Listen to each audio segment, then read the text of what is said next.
Or now? When the time is right.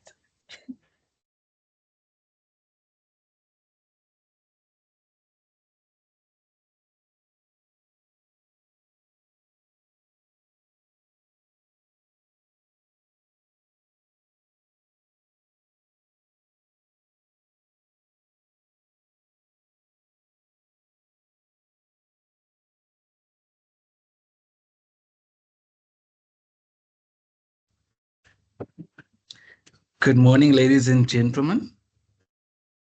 Hope you guys are doing well this Tuesday morning and excited for our presentation that we're about to share with you guys. We would love some volunteers to take part in our pop quiz. It's not going to be hard, we promise. And there could be some a really cool prize up for grabs for the winner. So if you think you know some things about PVT cover, please just pop your name and email address in the Q&A section, and we're going to get you to join the chat functionality. If you are camera shy, you don't have to put your camera on, but it would be nice. So yes, we are looking for some volunteers, please. It would be great. Can have some fun. Yes, emphasis on fun.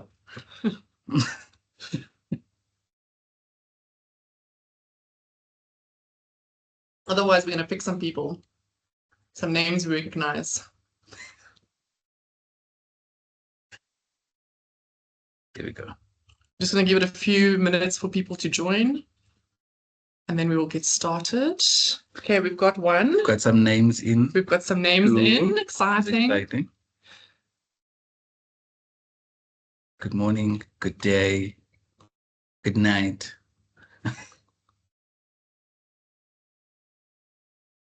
Otherwise known as, that's cool. Good morning, everyone. We are currently in Joburg, and the weather is not great. It is very cold, and I believe Cape Town is summer weather. I'd love to hear how Durban is doing. Yeah. You can just pop in the Q&A. We'll do a weather forecast for everyone. Rina says that it's a stunningly beautiful, sunshine-filled Durban's winter day. Oh, lovely. And if there's any of the Africa continents joining us, let us know. We'd love to say hi to you. It's always good if we've got some of our Africa guys. Alison, our guest speaker, that will be chatting to us a bit later, is also based in Africa, and she will give a bit about her background when she's joining, but that's very exciting. Alison, I'm not sure if it's winter or summer by you guys at the moment. I suppose it's the same, similar to us. It's supposed to be winter, but it's really not. As a former Brit, you know, this is really not winter. But everybody says it's freezing.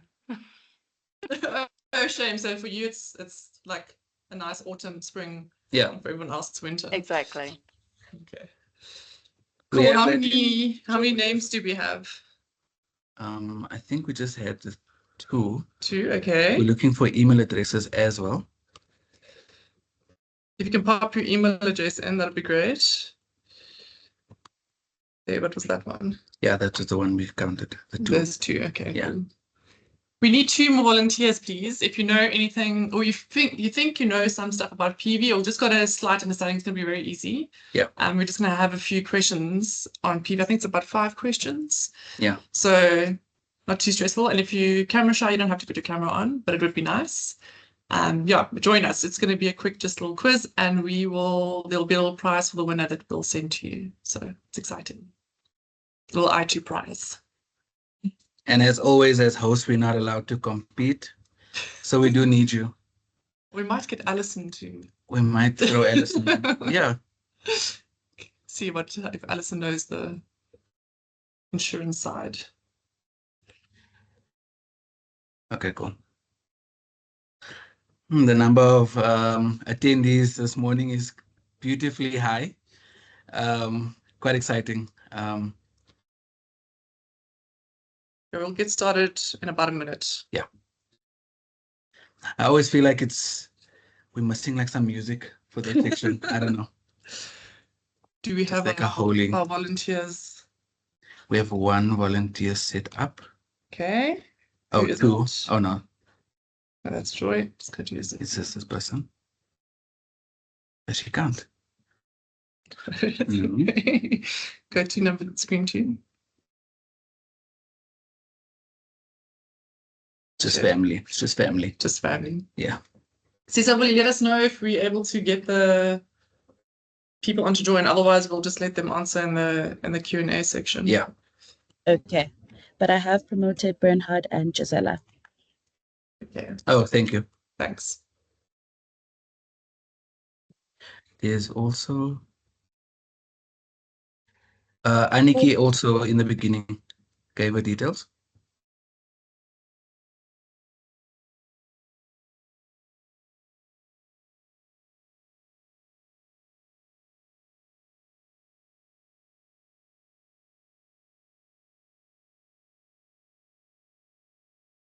Morning, everyone. If you're joining, I think the numbers are stabilizing. We're just Yes. under 1,000. I think I can't really see there. It's 938. 938. Thank you so much. And we'll get started in 2 minutes. We're just looking for some volunteers, and we're going to get them admitted as co-hosts to partake, and then just to have a bit of fun in the beginning of the presentation. And then we're going to get started. And our resident underwriter, Ferguson Langenhofen, which I'm sure is not a stranger to many, will be doing our presentation today. And then we've got a guest speaker, Alison from Crisis 24, which is going to talk about some interesting things in the PV space here. So very excited about that. It's going to have some fun this morning. Yeah, the number keeps rising. Okay, good.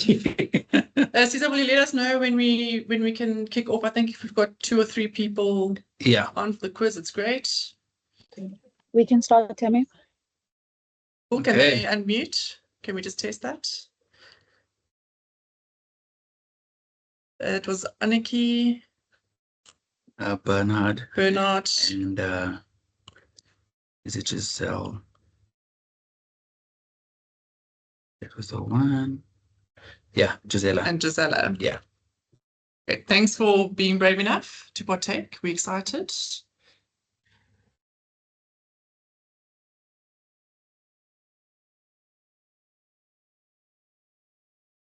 we're just trying to see if we can get the guys to join.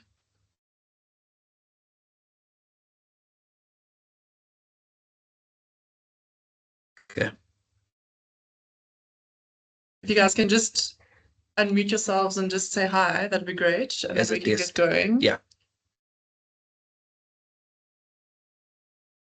If you are struggling, just pop us a message in the Q&A. You can see your message. Yes. Gisela, I hope we're pronouncing that right. Yeah. Bernard, if you could maybe just pop us a message in the chat box. We can see that you're working, and then we'll just work on the chats, and then Aniki. Yeah. Just pop us a chat, then we're going to get started. And if any of you want to partake, feel free to do so. Just pop your name in the Q&A as we're going through the questions, and then you can type the answer. Don't send it because everyone's going to see it. And as soon as we reveal the answer, you can press send, and we can see if you get the answers right. Yeah. Oh, who's sending us? Oh. Cool. Thanks, Gisela. Bernard, are you on? If you could just pop us a message in the chat, and Aniki. Yes. Then we get started. Otherwise, Alison, you're going to have, and Cesar, you guys are going to be it. I can see some other iTOOs. Cine. Tapelo. Okay, Cesar, yes, I can. Cool, let's go. So if you guys don't mind, if all the guys online, if you know the answer, pop your answer in the Q&A section. Don't send it yet before we reveal the answer. Otherwise, everyone's going to see it and you're going to give it away. Pop your answer in the Q&A.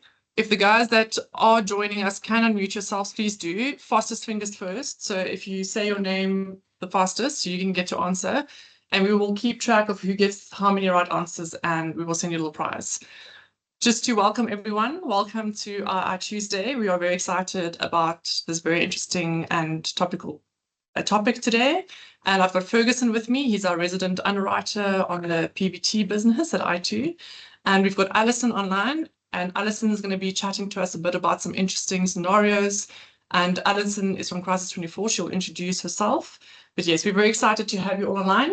So let's get started. So first question, who knows what does PVT stand for? Give you guys about 10 seconds. Can we go into the chat just to check? What does PVT stand for, the acronym? You guys can also pop your questions in the Q&A. Can you show it then? There you go. Do we have any answers? No, not yet. Okay, so I've got no answers yet. There you go. There we go. Yeah. Okay, that is correct. It stands for political violence and terrorism. Okay, the next one is going to be, what does SASRIA stand for? So as South Africans, we should know this one. What is the acronym? Already. What does the acronym SASRIA stand for? We'll give it about 5 or 10 seconds. 8, 7, 6, 5, It's in the 4, chat.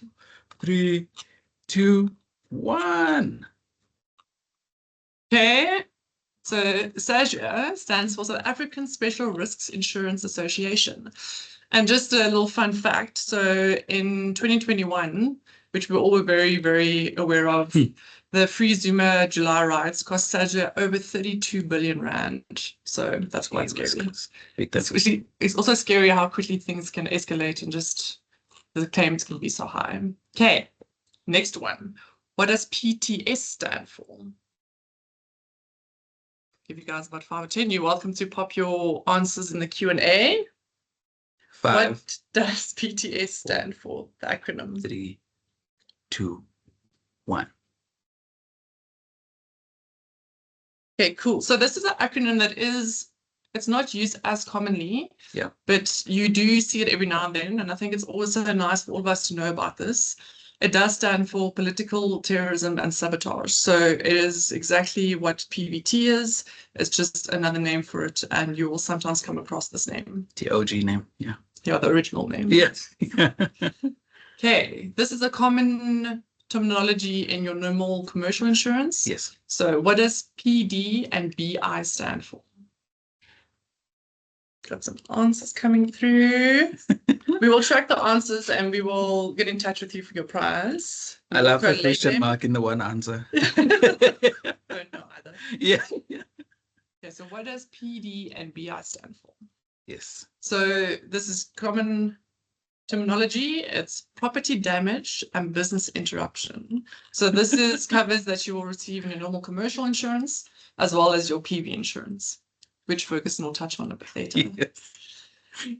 Then another one, what is the maximum limit that SASRIA offers? What is the maximum limit that SASRIA offers? Give you guys a few seconds.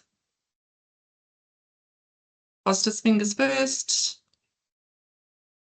And a reminder that there's a prize, the person that gets the most right answers. Okay, so the non-motor maximum limit is 500 million. And today we are going to speak about PV cover as a whole. We will mostly be referring to non-motor PV, Yes. but we will touch on actual motor cases and how that works later in the presentation. Oh, that was not good. Yeah. Can PVT cover be written on ground-up basis from risk located outside of South Africa? So I see I just automatically included that question. I got that one wrong. But yes, it can, or no, it cannot. Yeah. But in South Africa, as you guys know, we have the SASRIA cover, which will always be your base, which Ferguson will touch on. But in further in other countries in Africa, there is Namibia in Namibia, and that functions very similar to SASRIA. But for Africa risks that aren't based in South Africa, you can get PV cover from ground up, which is Rand 0. Okay, I'm now going to hand over to Ferguson Langhoven, who's going to take you through the product presentation and give you some product knowledge. Thanks, Fergus. Thank you so much. We will verify all the answers and provide feedback on the winner a bit later. But just to jump into the presentation, as Tammy has said, hello and good morning. My name is Ferguson Langenhoven, and recently I've joined the Political Violence and Terrorism Insurance Underwriting Team, together with my esteemed colleague Katia Folgori as well, who is not here with us today. So yeah, just to jump into the presentation, we are going to be speaking all things PVT, and we can jump into the presentation. So before we go into the details of what the cover offers and how it works, I thought it would be good for us to just go through a little bit of a history lesson with regards to political violence in itself. So we start in like a year back, 1688, where Lloyd's begins offering the war insurance to the naval vessels. And that's also how insurance as a whole started. We then move on to 1976, closer to home, where we had the Soweto uprising, which then led to the formation of SASRIA. In 1992, then, we had the IRA attacks, the Baltic Exchange in London, as one of the biggest incidents that's happened at that time. Followed by that, in the UK, they then decided to start a pooling organization called Poolree, which deals with these type of risks that the government set up. Unfortunately, in 2001, we had the 9/11 attack at the World Trade Center in America. They had property orders cover, but terrorism wasn't included at that stage. And then in 2002, we had the European countries establish government pools, which then started the standalone market business for political violence. Then further beyond 2002, we also saw that the cover then expanded through insurers to include sabotage and terrorism, your strikes, riots, and civil commotion, political violence, and war. And then they also offered that cover globally for more markets to participate in. And then more recently in 2021, we had the riots in South Africa that we are all well aware of. In 2022, unfortunately, we had the war between Russia and Ukraine, and that led to the market hardening. And then followed in 2024 recently, where the market has now returned to some sort of stability, and we have now started seeing some profitability and competition as well within that space. So, political violence and terrorism, what does it cover? So political violence insurance provides protection against any physical loss or damage caused by a defined act. So we'll just quickly go through what those defined acts are, because there's quite a few. So we're looking at the likes of your strike, riot, and civil commotion, which we know is also covered under SASRIA. We're looking at terrorism and sabotage, malicious damage. I said I wouldn't pronounce this word on this call, but I'm going to try now. It is the coup d'etat. We also look at instances of insurrection, revolution, rebellion. An important fact to note is that this cover is standard for first parties. So when you take out this insurance, you are taking it out for the business that is noted on the policy. We're looking at property loss and damage, business interruption, which is one of the questions in our quiz, loss of rent income, and also the extra expenses and increased cost of working. So how does political violence, terrorism, and terrorism cover work? So we have the baseline of our SASRIA cover, which would then cover the client up to the amount that they've selected with SASRIA. How the PVT cover works is it is a top-up cover above that cover, which then gives the client, especially if the SASRIA limit is not sufficient, will give them the enough cover to supply their needs as a business. I made a note there that besides also being known as PTS previously, it was also known as riot rep cover, just for those who know the old names.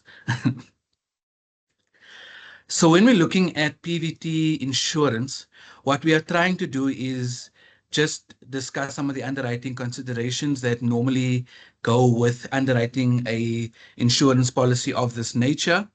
As always, we read a completed proposal form.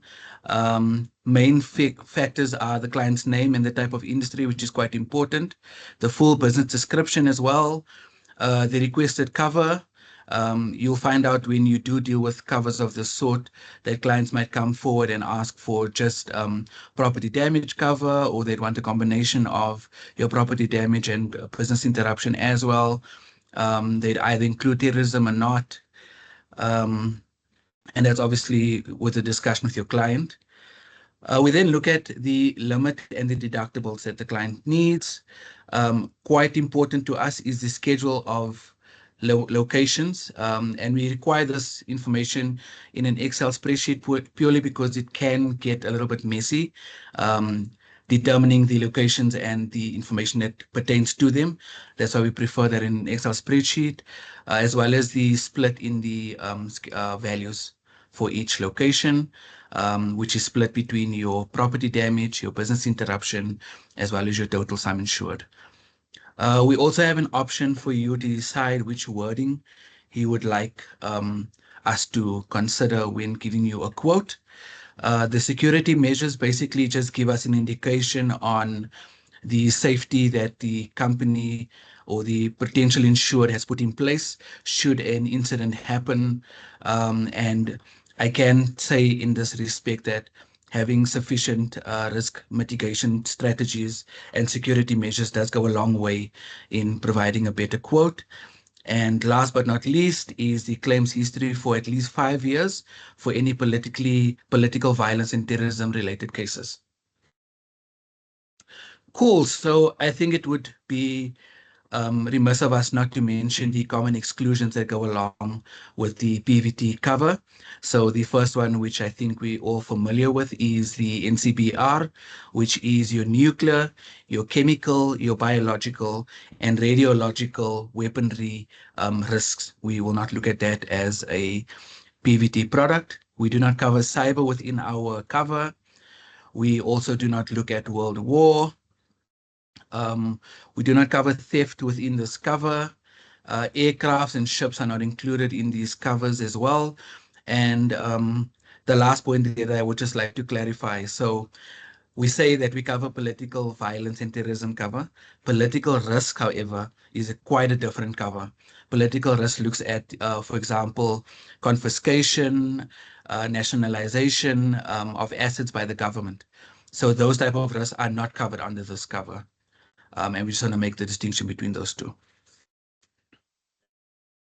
Okay, so just as a summary of our discussion, we're looking at cover that we provide for riots, sabotage, mutiny, strikes, rebellions, insurrection, and, as I said before, coup d'etat.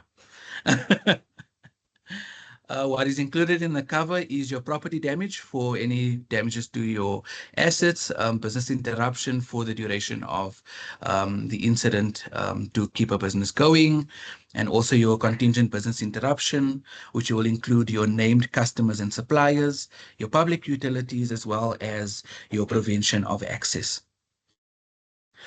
And what we would just like to do at this point is just mention that we don't, as iTOO, simply just react to an incident. What we want to do is also educate and inform our policyholders on the current political movements, as well as present possible risks and threats across African countries. So what we do have access to as iTOO is an opportunity for you to get a report that we provide that just gives you insight into what is happening within the locations where your companies are based, which also gives insights to how the companies can then better strengthen their risk mitigation strategies. That ends my portion of the presentation, and I am happy to hand over to our co-host, Alison Burrell from Crisis 24, who will then give you an insight into some real-life examples pertaining to political violence and terrorism. Alison, without any further ado, over to you. Thank you, Ferguson. Okay, we've managed to get the screen up. That's a great start. So good morning, everyone. I'm really pleased to be joining you today at this Tuesday session. I love the name. So today we're going to explore how Crisis 24 supports organisations across Africa and globally when they're faced with political violence and unrest. I'll be sharing a few real case studies, sort of examples of how we've helped clients avoid or reduce serious losses, how they've protected their people and assets, and most importantly, how they've got back to business faster. And I understand this session is also about learning, so understanding how PVT risks are affecting your clients or your business, how proactive response can change the outcome, and what that means for your clients. So whether you're here as a broker or as a client, I hope you'll take some practical insights to support your role. So when we think of political violence, it's easy to focus on the physical damage, burned buildings, broken windows, vandalized property, but in most cases, that's just the tip of the iceberg. What really hurts businesses is the downtime. So, disruption to the supply chains, loss of revenue, shaken staff confidence, and the damage to the brand or reputation that can take months, even years to repair, sometimes never back to how it was before. And traditionally, PVT insurance kicks in after the loss is incurred. And what's different now, and what we're here to talk about, is how we're working with iTOO in a new sort of combined solution with iTOO and Crisis 24. And it's not just about covering losses after the fact, it's about activating real-time crisis response the moment a credible threat emerges. So helping clients stay ahead of the crisis, protecting their people and keeping their business moving. So a quick introduction to myself. I'm Alison Burrell. I'm Director of All Hazards Response for Crisis 24 Africa. I'm based in Nairobi. And I lead our crisis case management across the continent. And I also head up our global crisis communications practice. And I regularly deploy into the field during live incidents. And over the years, I've helped clients respond to everything from civil unrest and targeted violence to cyber extortion, reputational crises, kidnaps, you name it. And I also work closely with our insurance partners like iTOO and Aspen to make sure what we're offering isn't just reactive support after something goes wrong. It's about delivering, that practical hands-on help when it matters. So a quick look at who we are and actually why that matters for your clients. Crisis 24 is part of GardaWorld. They are the largest privately owned security company in the world. And that gives us not just global reach, but serious operational depth, especially across Africa. And on the African continent, GardaWorld has a well-established footprint with infrastructure, local personnel, but also really good, strong relationships with both governments and trusted vendors. So from Nairobi to Kinshasa, Tripoli to Cape Town, we've got on-the-ground teams that gives us really fast, reliable access to intelligence, logistics, and importantly, security support. And that's exactly what we need in a fast-moving crisis. And over just this past year alone, we've responded to major incidents in Libya, South Sudan, Kenya, where I am, the DRC, and Mozambique. And we've supported those clients through the civil unrest, protecting their people, their assets, and again, most importantly, helping them stay operational. So this depth that we get from GardaWorld means that we're not starting from scratch when a crisis hits. We already know the environment, we know the stakeholders, and we know how to get things done safely and efficiently and quickly. So Crisis 24, we're as I said, owned by GardaWorld, but we're standalone as well, and we're the leading integrated security solutions provider globally. We deliver a full spectrum of services that protect our clients, reduce risk wherever they operate. So I'll just break down a few of our core service areas. So close protection services. We provide personnel security for high-profile individuals, from your celebrities, high net worth families, and also corporate leaders. And these are either sort of long-term assignments, or we can also rapidly deploy teams when a credible threat emerges. We have our intelligence, travel risk management, security, medical assistance. We operate multiple global operations centers and have hundreds of analysts working with advanced tech platforms. And they're delivering real-time incident alerts, mass communication tools, traveler tracking, and that 24/7 support for both security and medical incidents. And then crisis and security consulting, that's where I sit. So we support our clients with crisis management planning, investigations, risk assessments. And within that, we've got our dedicated response group. And we handle incidents across a wide range of threats, from your political violence, unrest, cyber incidents, anything from reputational harm, you name it, we cover it. So whether it's personal protection, technology-led risk management, or boots on the ground crisis response, we deliver a really wide range of solutions to support clients from all types of industries. But my favorite part of the group is the response group, and I think that's what truly sets Crisis 24 apart from some other of our competitors. We're the only company offering this breadth of crisis response capability, and we're backed by one of the largest and most specialized response teams in the industry.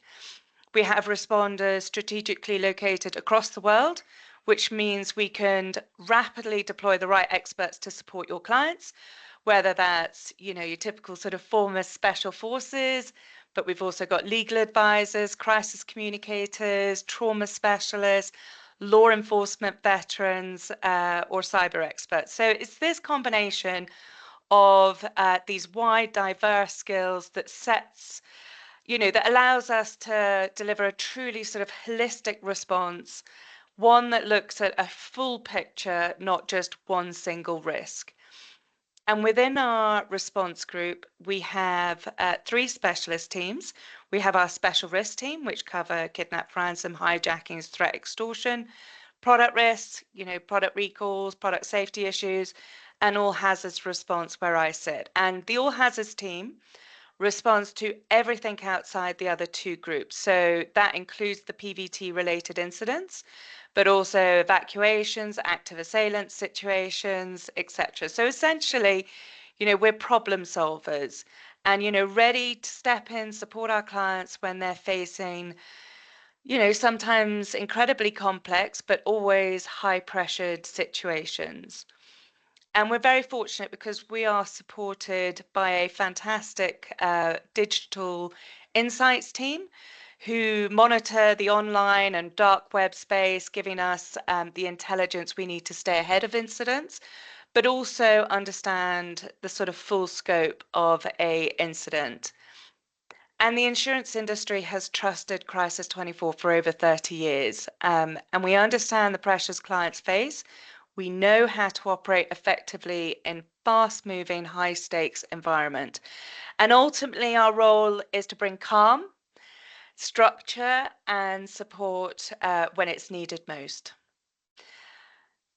So just moving on to the sort of proactive PVT response. So in today's environment, political violence, as we know, can escalate in a matter of hours.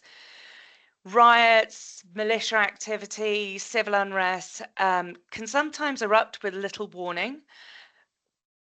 And that causes not only, that physical damage, but significant business interruption and reputation fallout. So as I mentioned before, traditional PVT insurance responds after the fact. But by the time that claim is submitted, companies have already suffered days or even months of disruption, loss of revenue, and serious concerns sometimes around staff safety. And these costs can sometimes, well, pretty much always far outweigh the value of the physical damage itself. So this is where our integrated response model comes in, and it hopes to close that gap and give clients real-time support when they need it most. So how it works, we're there to anticipate threats with real-time intelligence alerts and localized monitoring. We want to prepare our clients in advance with training, emergency drills, vulnerability assessments, so they're not scrambling when a crisis hits, they know what to do. And then we also respond immediately when a situation unfolds, deploying our crisis experts to help manage and contain the incident. And then we're there to support recovery, guiding clients back to their operational pre-state and delivering detailed reporting to support any subsequent claims as well. So this means that by embedding the proactive crisis response into PVT coverage, this becomes much more than just an insurance product. It's actually an operational asset. So moving on to some case studies. The first one I want to talk about is Mozambique. This was back at New Year. If you ever work in our industry, you lose all of your holidays. So that was my New Year gone. But a large agricultural company operating in a region was experiencing, escalating civil unrest and rioting, and they activated their insurance to access our support, Crisis 24 support. Now, this particular organization was based in Nacala, very much at the center of much of the unrest, and a number of their staff had already been physically attacked. And as the situation was becoming more and more volatile, our immediate priority was to evacuate non-essential staff to ensure their safety, while keeping a core operations team running with trusted local managers. What made this one particularly complex was the presence of hazardous agricultural materials on site, which meant, a straightforward evacuation wasn't enough. We needed a specialized security plan to safeguard both people and high-risk assets. So whilst the evacuation was ongoing, we deployed a team and immediately started a full risk site assessment and deployed a team to reinforce existing security measures. And Guard World Mozambique also has an excellent network of human intelligence sources, which provided us with real-time accurate reporting. And the outcome of this was that that client was able to continue operating safely without any further disruption or insured losses. And because they had this policy, they also took the decision to activate quickly. They had access to accurate intelligence, targeted support, and, this structured ongoing plan to stabilize the situation on the ground. Moving on to a case study that I've covered a couple of times, but for those that haven't joined previous sessions, it's looking at a case for a supermarket chain in South Africa, stores all the way across South Africa, including some high-risk areas. And in August 2023, tensions were beginning to rise in Cape Town following the impounding of local taxis, and early signs of unrest started to circulate on social media. On August the 1st, our monitoring team, who were embedded with this client, picked up on those signals and alerted the client immediately. And because the client was already working with Crisis 24, they were able to act quickly. They knew what they needed to do. They secured their stores, they rerouted deliveries, and they activated their internal protocols. By August the 3rd, the unrest had escalated. Taxi-related violence was affecting large parts of the city, and many businesses were forced to shut down. But thanks to this early warning and coordinated crisis planning, no staff were harmed, no stores were damaged, and their supply chain was protected. Now, this is in marked contrast to their experience during the 2021 Durban riots, which Tammy referred to at the beginning, where they actually suffered more than 2.5 billion in losses, largely because they had no early warning, they had no response partner, and they had no structured, support in place. But this time, you know, the marked contrast is that they had a plan in place, they had that early intelligence and practice support to guide their response. And as a result, they remained operational, they avoided any insured losses, and maintained business continuity at a time when many others experienced significant disruption and, of course, significant losses. So I'm just going to talk about a case that's actually outside of Africa, but very relevant to what's going on in Africa. This time involving a global manufacturer whose supply chain was critically dependent on operations in Central America. In fact, significantly one factory. And this country was experiencing widespread political unrest. The client was facing major disruptions to their production and their logistics. And daily losses for this organization were approaching $1 million a day. But they were also close to defaulting on key contracts with serious long-term reputational and commercial consequences. Compounding this was a direct threat to staff as protests and violence intensified around their facilities and also targeted their buses to and from work. So this client reached out to us for immediate support, and within hours, we were able to deploy a Spanish-speaking crisis response team with relevant industry experience. And their first task was to establish a really clear picture of what was happening on the ground and how it was impacting operations. And then at the same time, we were implementing real-time monitoring of the protest locations and likely flashpoints, and providing updates to corporate headquarters, where we also had embedded advisors to build out business continuity options, as well as sort of crisis management. This included working directly, so these team were, the ones on the ground were working directly with protest groups to negotiate safe passage for the staff and the logistics, the trucks. We were adjusting shift patterns to accommodate this and also enhancing security measures to protect staff on site. We were also supporting the client's crisis communications, so helping them engage appropriately with all key stakeholders, including the protest groups, but also government agencies, law enforcement, employees, and critically, their top-tier clients. And as a result, this client was able to resume operations quickly. Went from that $1 million loss a day back to almost full scale. And we were able to ensure the safety of their people and avoid that reputational fallout.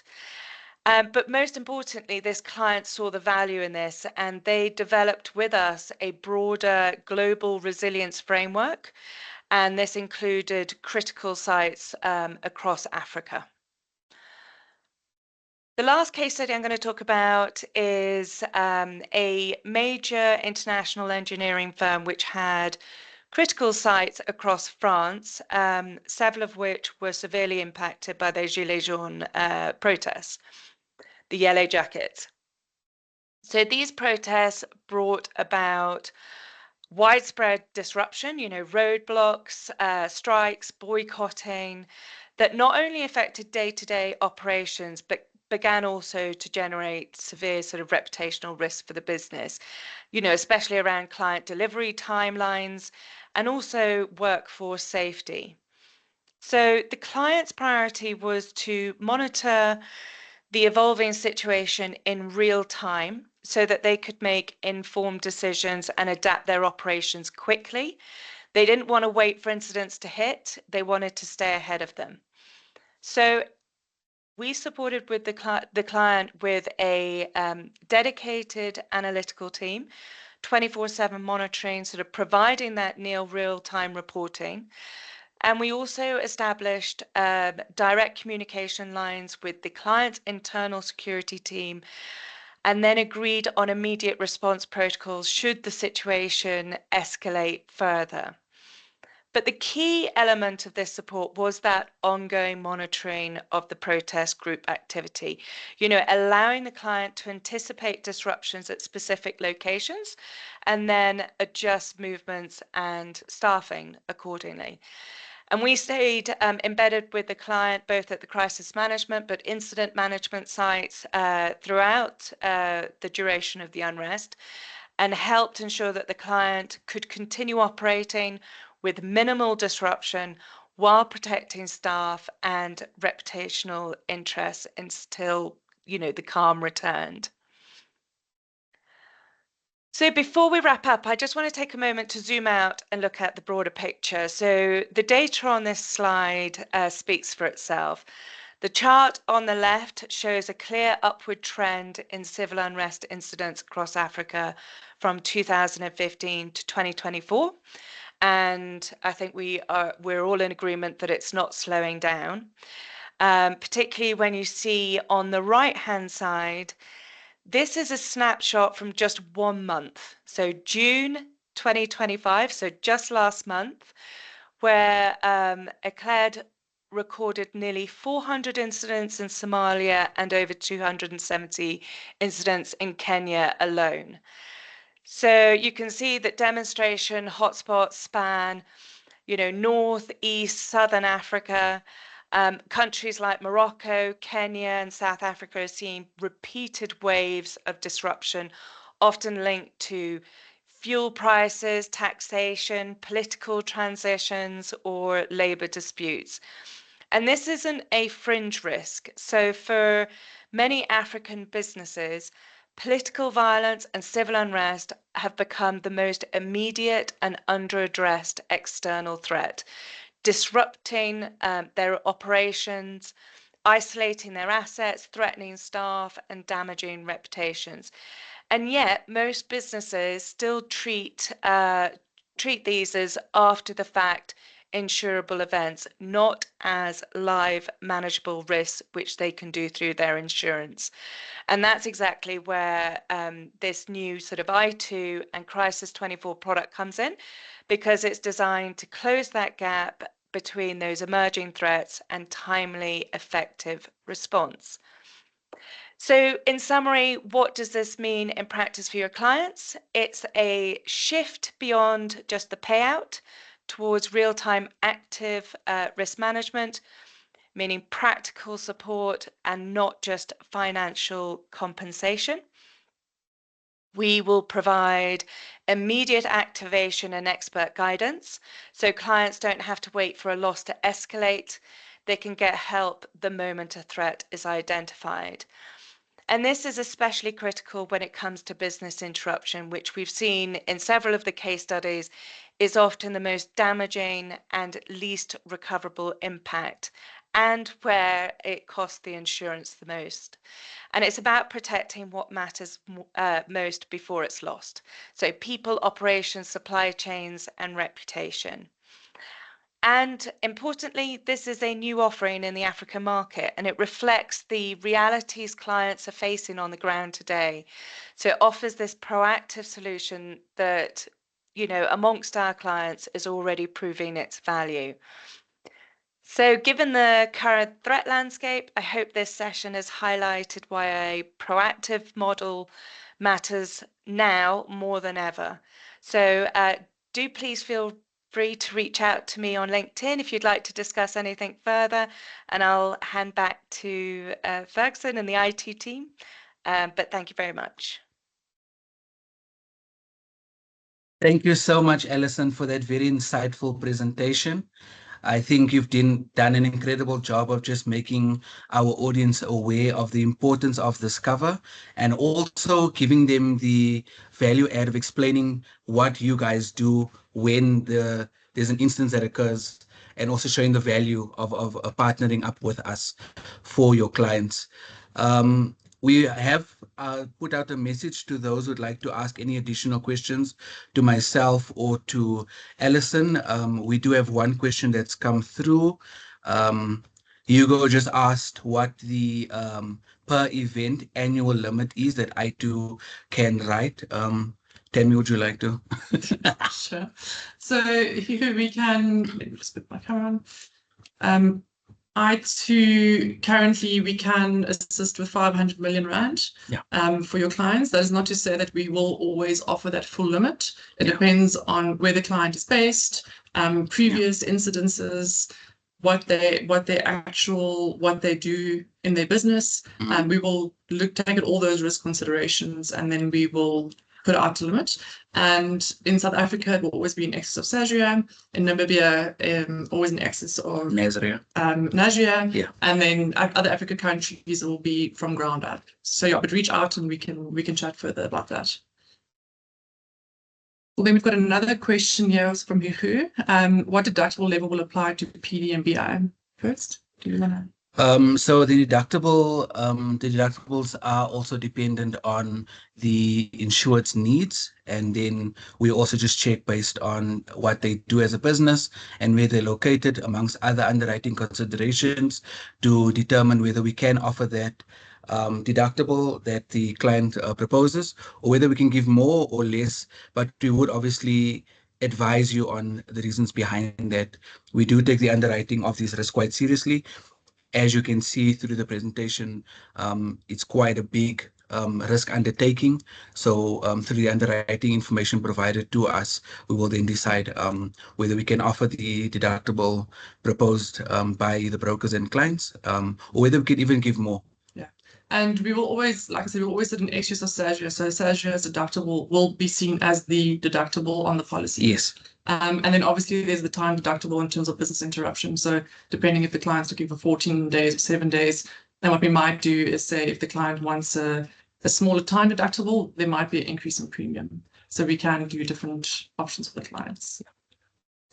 Cool. Let's see if there's any other. Is Crisis 24 a separate cover, or do I add it in the PV cover? It's currently included in our PV covers. Yes. So we do include it. It's part of the I2 offering, and it's got the details of the Crisis 24 team. And if there is anything else you guys need, we can always chat with Alison and her team. There is a wide range of products that the Crisis 24 team offers and services that they can offer to you and your clients. So very exciting. There's another question from Eunice, and Eunice is just wanting to know if I2 can write the BI cover ground up.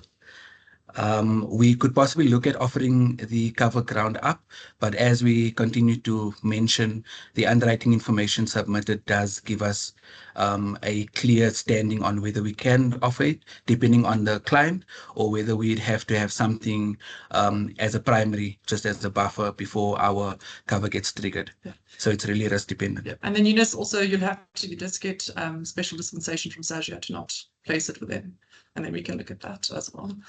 And then Gert is asking, how would you say the PVT market is currently? Is it soft or hard? It has actually recently become quite a soft market. There has been an increase in markets in the London market who find that because of the hardening of the prices over the years, that it is a very lucrative market. So we are seeing that it is quite a soft market. Although we always say, it's always good to price stable and rather not give your clients, if there's one little incident in South Africa, I'm sure you guys are aware after the riots, you couldn't find cover anyway. So we don't want incidents like that. So we want to make sure that we're pricing the risks right. But yeah, it is currently seen in South Africa as quite a soft market. There are other countries in Africa which are harder prices and which is a bit hardening, but South Africa is currently quite soft. What is contingent business interruption? So contingent business interruption is basically if your client's client, because suffers a loss, it covers your client for the money that they would have made from your client. So it's like a third-party business interruption, you could say. I'll send you a very clear definition on that. But if we do offer the contingent business interruption, we would need the locations of those businesses and to see if they had previous losses. So you almost need full risk underwriting and risk information from those third parties. So it's basically like a third party business interruption for your client's third party. I hope that makes sense, Julia. But happy to chat about that as well if you guys need. And we will send a bit of a pack after the session covering all the questions and answers with a detailed pack, with a presentation, with the proposal forms and everything, so that you guys have full full information. Don't know if you guys have any other questions. I think we've covered most of them. Yeah. But yeah, be happy to chat anytime. I'm sure you guys have Ferguson's details. We will share it with you guys, and my details. We'll also share more information about Crisis 24 and Alison. And yeah, thanks, guys. We have an excellent question from Shelly. Sorry, before we log off. So Shelly just asked, would iTOOs PVT top-up cover assist if the broker accidentally excluded an extension on a Sasria coupon, or would you follow the Sasria extensions? That is an excellent question. And I think because our policy follows what Sasria has put down as a as a cover that they provide, we would have to follow what Sasria has decided to cover. So I would say that broker mistake is. Yeah, so there are some covers that Sasria don't offer that we will drop down from And offer ground up. Yeah. But I mean, Sasria is pretty standard, and it will be included. But I don't think if it's accidentally excluded, we normally follow the instructions from the broker. So if they're accidentally excluded from Sasria, they might accidentally exclude it when sending the submission to us. But there are extensions on our policy that does cover from ground up on that isn't covered by Sasria. But we'll share that information with everyone. Yeah. Thanks, Shelley. That was a brilliant question. Yeah, it seems like there's no additional questions, Thames. Thank you. Okay, thank you. And then if you guys have any other questions or questions about your CPDs or anything, please shout. And then you will see a QR code on the screen now to please sign out. So please make sure you scan the QR code. And there's also a link that Caesar posted. Please make sure you click on that link and just complete your information to receive your CPD points. And then, yeah, that'll be shared with you guys. Yeah. Thanks, everyone. Alison, thank you so much. Thank you, Alison, for making the time and chatting to us. As always, we really appreciate it. And we'll see you soon. See you soon. Cheers. Bye. Awesome. Bye. Thanks, guys. Goodbye.